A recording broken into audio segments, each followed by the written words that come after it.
do you, most people have a keratometer or a typographer in their office who do a lot of contact lenses, but I've been to offices where they don't have those kinds of things.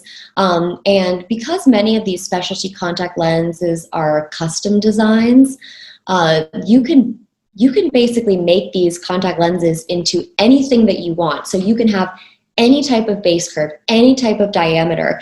And when you have a patient who might have a normal cornea, you might be thinking, okay, well, where do I even start with this person? Usually I'll just go to whatever lens I'm going to be using and it looks pretty good.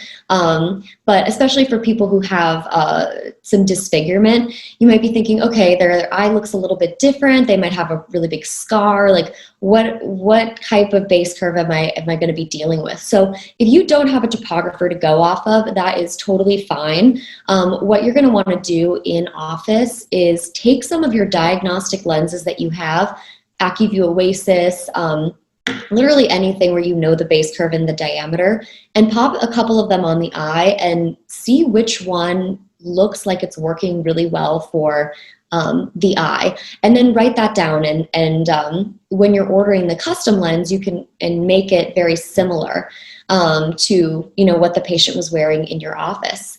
And many of these custom lenses are larger in diameter, around 14.5, kind of like our toric lenses are usually 14.5.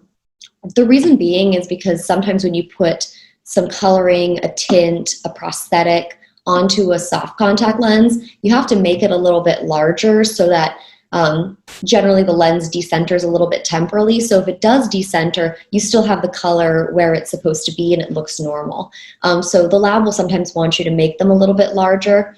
And in that case, you would want to have a base curve that's a little bit flatter than what you normally go with, because larger diameter contact lenses are going to have increased sagittal depth, which means they're going to fit tighter. And so with the diameter being tighter, you just need to loosen up the base curve.